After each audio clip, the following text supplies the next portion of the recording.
جہاں ارطغرل کی یادگار تعمیر کی گئی ہے، اور جاپانی ہر سال ارطغرل کی اس یادگار پر پروقار تقریب کا انعقاد کرتے ہیں اور پھول نچھاور کرتے ہیں۔ ناظرین، آپ حیران ہوں گے کہ جاپانیوں نے آخر یہ یادگار کیوں تعمیر کی، جاپان میں اسلام کب پھیلنا شروع ہوا، اور جاپانیوں کا ارطغرل سے کیا رشتہ ہے۔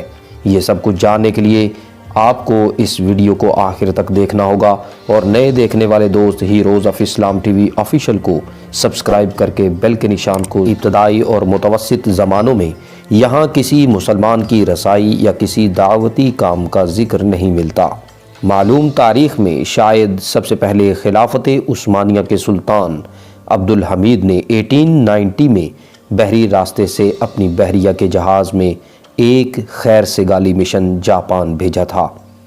بظاہر اس کا مقصد اس علاقے میں دعوت اسلام کے امکانات کا جائزہ بھی لینا تھا۔ اس وفد نے جاپان میں بہت اچھے اثرات قائم کیے اور در حقیقت اس سرزمین میں قبول اسلام کا بیج بو دیا۔ لیکن یہ ایک المیہ ہے کہ جب یہ وفد واپس ترکی جانے لگا تو جاپان ہی کے سمندر میں شدید طوفان کی وجہ سے اس کا جہاز غرق ہو گیا، اور اس پر سوار 609 افراد میں سے صرف 69 افراد زندہ بچ سکے، باقی سب کے سب راہ خدا میں شہید ہو گئے۔ یہ حادثہ رات کی تاریکی میں پیش آیا تھا اور قریبی جزیرے کے باشندوں نے متاثرہ افراد کی دل و جان سے مدد کی۔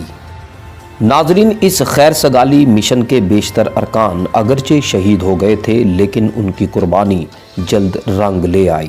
جاپان کے لوگوں پر اس حادثے کا بہت اثر ہوا۔ ایک 24 سالہ نوجوان توراجیرو یاما جو اعلیٰ تعلیم یافتہ صحافی تھا، اس حادثے سے اتنا متاثر ہوا کہ اس نے ملک کے طول و عرض میں اس حادثے کے شہداء کے اہل خانہ کی مدد کے لیے چندہ مہم چلائی اور 540 شہداء کے گھر والوں کے لیے امداد کی ایک بڑی رقم اکٹھی کر کے اپنے وزیر خارجہ سے درخواست کی کہ یہ رقم ترکی بھیج دی جائے۔ جاپانی وزیر خارجہ نے اس کے جذبے کی قدردانی کرتے ہوئے خود اسی کو یہ رقم ترکی لے جانے کے لیے آمادہ کر لیا۔ توراجیرو استنبول پہنچ کر ترکی وزیر خارجہ سے ملا اور ایک عالی شان تقریب میں یہ رقم خلافت عثمانیہ کی وزارت بحریہ کے حوالے کی گئی تاکہ وہ متاثرہ افراد میں تقسیم کی جا سکے۔ ناظرین، یہ بات یہاں پر بڑی دلچسپ معلوم ہوگی کہ اس موقع پر خود سلطان عبدالحمید نے توراجیرو کو بلا کر اسے یہ پیشکش کی کہ وہ 2 سال ترکی میں رہ کر یہاں کے فوجی افسروں کو جاپانی زبان سکھائے۔ توراجیرو نے یہ پیشکش قبول کر لی اور ترکی افسران کو جاپانی زبان سکھانے کے ساتھ ساتھ خود بھی ترکی زبان سیکھ لی اور اسلام کے بارے میں معلومات حاصل کرنا شروع کیا، اور کچھ ہی عرصے میں مسلمان ہو کر اپنے نام کے ساتھ شنگیت سو کا اضافہ کر لیا، جو جاپانی زبان میں ہلال کو کہتے ہیں۔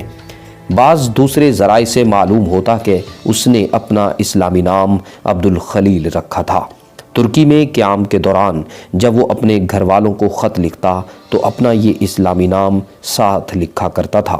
اگرچہ ابھی جاپان میں اسلام کے داخلے کی تاریخ پر بہت کچھ ریسرچ باقی ہے، لیکن اب تک کی معلومات کے مطابق توراجیرو جاپان کی سرزمین کا پہلا شخص تھا جس نے اسلام قبول کیا۔ توراجیرو نے 91 سال عمر پائی اور 1957 میں اس کا انتقال ہوا۔ ناظرین، کہا جاتا ہے کہ اس واقعہ کے بعد ایک اور جاپانی شخص یاماؤکا نے 1909 میں اسلام قبول کر کے اپنا نام عمر یاماؤکا رکھا اور حج کی سعادت بھی حاصل کی۔ تقریباً اسی زمانے میں ایک اور جاپانی شخص بمپا چیرو اریگا نے بمبئی کا سفر کیا اور مقامی مسلمانوں کی تبلیغ سے متاثر ہو کر اس نے بھی اسلام قبول کر لیا اور اپنا نام احمد اریگا رکھا۔ ان دونوں نے جاپان واپس آ کر اسلام کی تبلیغ شروع کی اور اس کے بعد اور بھی متعدد جاپانی افراد مسلمان ہوئے۔ ناظرین، آپ حیران ہوں گے کہ اس سارے واقعہ میں ارطغرل کہاں پہ ہے، تو جان لیجئے کہ خلافت عثمانیہ کی طرف سے بھیجے گئے اس جہاز کا نام ارطغرل تھا، اور جاپان کے بادشاہ میجی نے زخمیوں کے علاج اور زندہ بچ جانے والوں کو ترکی بھیجنے کا انتظام کیا۔ اور حادثے میں شہید ہونے والوں کی یادگار ارطغرل کے نام سے تعمیر کی، اور اس وقت سے ہر سال اس حادثے کی یادگار منانے کے لیے جاپان میں ایک تقریب منعقد کی جاتی ہے، جہاں جاپانی اظہار عقیدت و احترام کرتے ہیں اور پھول نچھاور کرتے ہیں۔ ناظرین، یقیناً